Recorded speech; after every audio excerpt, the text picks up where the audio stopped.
Welcome back students. Last lecture में हम combination of sales को डिस्कस कर रहे थे बच्चों। सेल्स के कॉम्बिनेशंस के बारे में हमने सीखा कि अगर हम सेल्स को सीरीज में जोड़ते हैं तो इक्विवेलेंट ईएमएफ इंडिविजुअल ईएमएफ के सम के बराबर हो जाता है।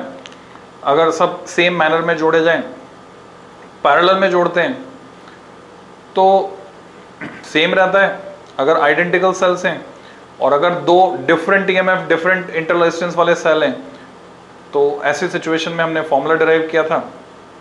You have to verify that formula from the NCERT book. वहां से चेक करो सही है गलत है कैसा है, वो 2 नंबर में डेरिवेशन आता है बच्चों। You have to verify that, है ना। तो उसके बाद हमने देखा था कि ये जो सीरीज कॉम्बिनेशन है ये तो हर जगह काम आ रहा है। घर में टॉर्च में, रिमोट में, खिलौनों में हम सीरीज कॉम्बिनेशन में लगाते हैं नए सेल्स को, क्योंकि उनका इंटरनल रेजिस्टेंस नेग्लिजिबल होता है कंपेयर टू एक्सटर्नल रेजिस्टेंस। पर पैरेलल कॉम्बिनेशन के कुछ खास ही एग्जांपल्स थे, जैसे गाड़ी को जंप स्टार्ट करना, उसको बोलते हैं जंप स्टार्ट करना, गाड़ी को जंप स्टार्ट करना। बैटरी अगर बोल जाती है तो उस केस में, तो अगर 2 तारे आपके पास, तो मैंने बताया था आपको जंपर लगाते, पॉजिटिव से पॉजिटिव नेगेटिव से नेगेटिव जोड़ देते हैं 2 बैटरी लेकर, तो करंट डबल हो जाती है। ये हमने सीखा था पैरेलल कॉम्बिनेशन। और एट प्रेजेंट कुछ और एप्लीकेशन उसकी मैं आपको बता देता हूँ। एक तो मैंने लैब में पोटेंशियोमीटर में डिफ्लेक्शन वाली एप्लीकेशन बताई लास्ट लेक्चर में। 1-2 एप्लीकेशन और है बच्चों जो मैंने एक्सपेरिमेंट करके देखा हुआ है, वो मैं शेयर कर देता हूँ, उसका फायदा आप लोग भी उठाइए। ये जैसे फॉर एग्जांपल ये स्पीकर है, ब्लूटूथ स्पीकर वगैरह जो आते हैं, JBL का ब्लूटूथ स्पीकर है। समय के साथ इनकी बैटरी कमजोर हो जाती है और इनका बैटरी बैकअप भी इतना ज़्यादा नहीं होता है ना। छोटे स्पीकर से छोटी बैटरी होती है, 4 घंटे 5 घंटे बैटरी बैकअप होता है, पर हम चाहते हैं कि भाई एक बार चार्ज करें तो लंबे समय तक काम चलता रहे। तो इसमें मैंने क्या किया, इसको खोलना आसान है, वीडियो आपको यूट्यूब पे मिल जाएगा कैसे खोलना है।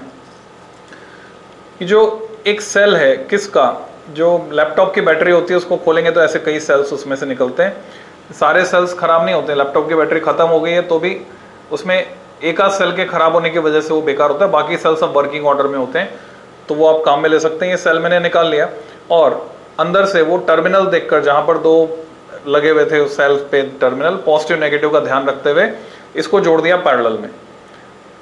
ऐसा करने से बच्चों इसका जो बैटरी बैकअप है वो हो गया 24 आवर्स। कंटिन्यूसली मैं इसको 24 आवर्स तक चला सकता हूं, ये चलता है ऑन दिस बैटरी। तो पैरेलल में क्योंकि दूसरी बैटरी लगी है तो पावर बढ़ गई।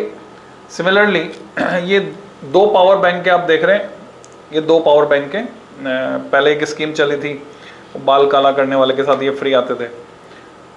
तो दोनों को मैंने क्या किया, एक का सर्किट यूज किया और ऐसी ही एक बैटरी उसके साथ जोड़ दी, तो पावर बैंक का आउटपुट भी बढ़ गया।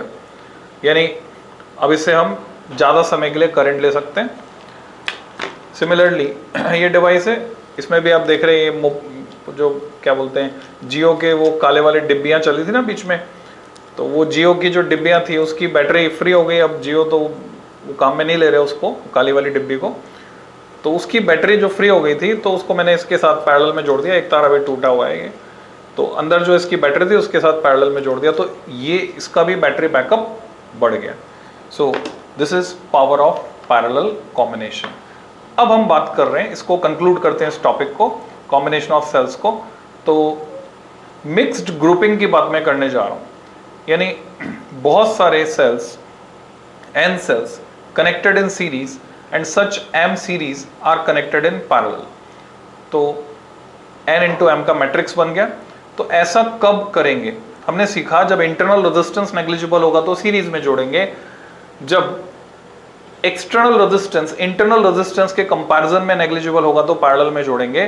तो एक सिचुएशन बचती है जब दोनों बराबर हो जाएं तो क्या होगा, लेट्स सी। माना कि n सेल्स, आइडेंटिकल सेल्स है ना, ये है, इसको नाम देंगे हम mixed grouping. Let n identical cells each of EMF E and internal resistance small r are connected in series and such m series are connected in parallel। तो ऐसी m series को हमने parallel में जोड़ दिया है।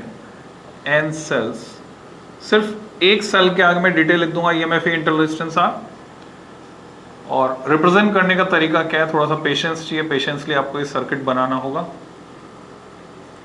तो पेशेंसली जब इसको हम चौक वाले बोर्ड पर बनाते थे बच्चों, मजा आ जाता था, ट्रेन चलने की आवाज आती थी। जैसे इसको बना रहे हैं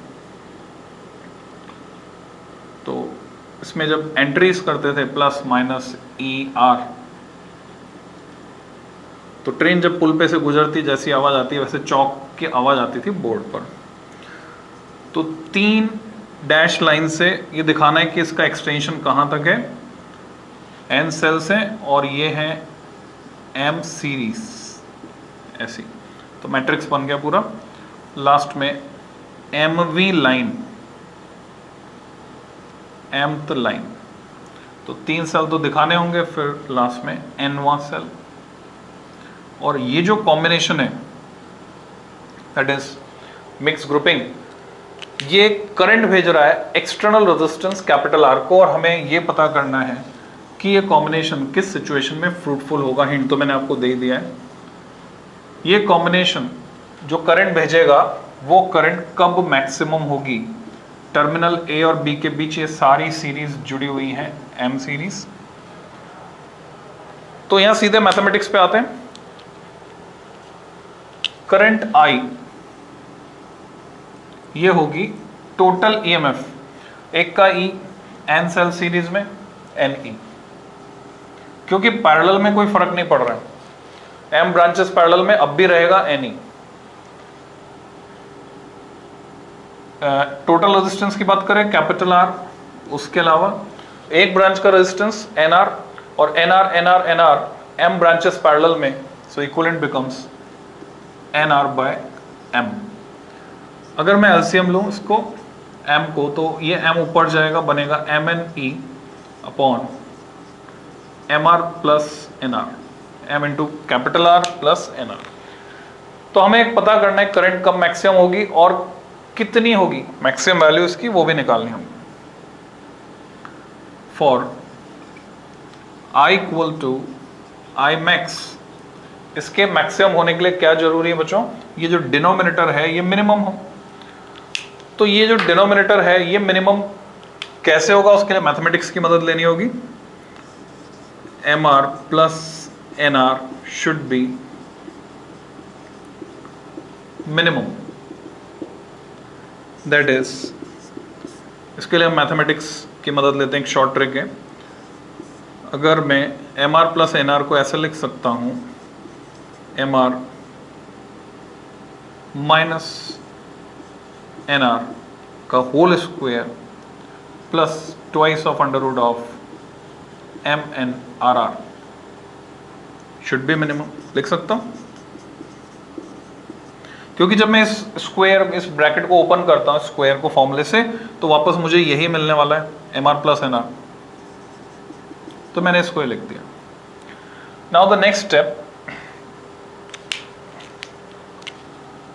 हम जानते हैं किसी स्क्वायर की मिनिमम वैल्यू होती है बच्चों 0, उससे कम हो नहीं सकता, कोई स्क्वायर नेगेटिव तो हो नहीं सकता।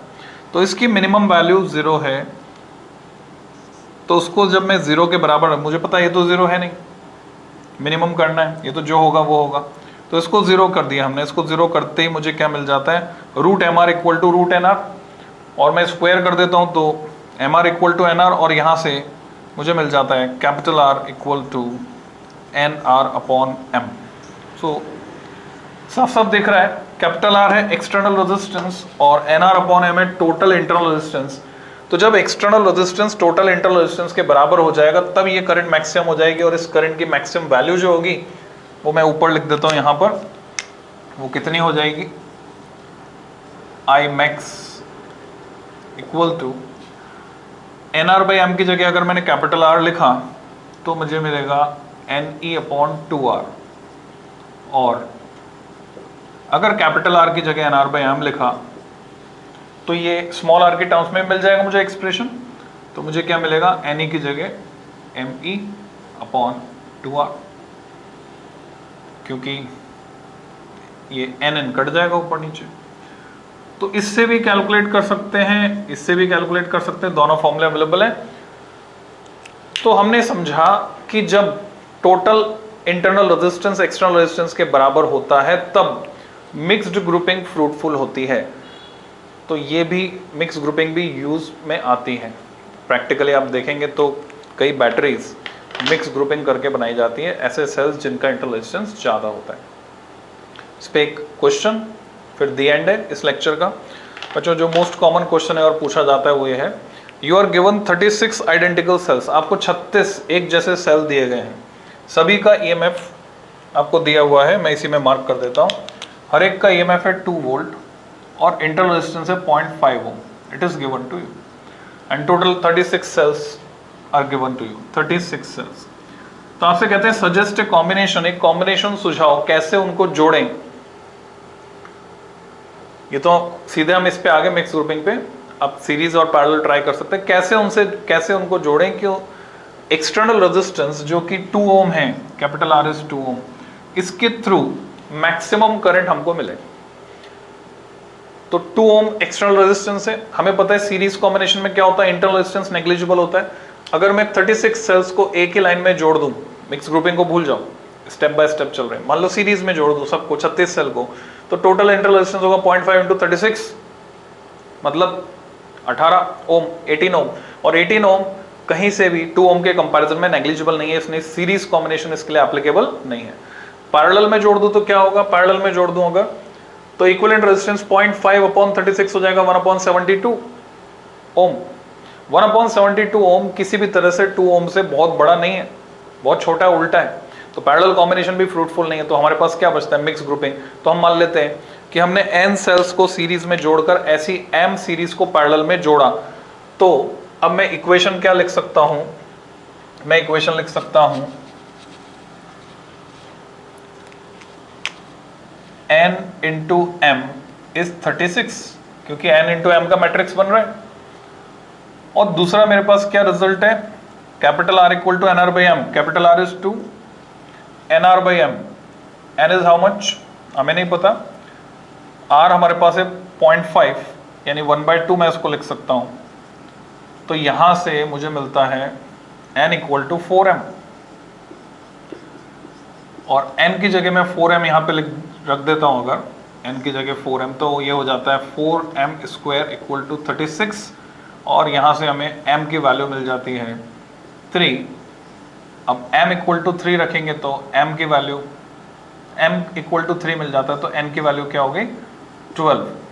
तो अभी आंसर हमारे सामने है कि हमें 12 सेल्स को सीरीज में जोड़कर, यानी ऐसे 12 सेल लेने होंगे और ऐसी 3 सीरीज लेनी होगी। 12 सेल्स को सीरीज में जोड़ के ऐसी 3 सीरीज को अगर पैरेलल में जोड़ दे तो काम बन जाएगा, करंट मैक्सिमम होगी। अब इसमें क्वेश्चन में आपसे पूछते हैं बताओ मैक्सिमम करंट कितनी होगी, तो सीधे इसमें या इसमें आप वैल्यू डालें, आंसर मिल रहा है। मान लो ऊपर वाले फॉर्मूले में मैंने वैल्यू डाली, क्या मिलता है देखें,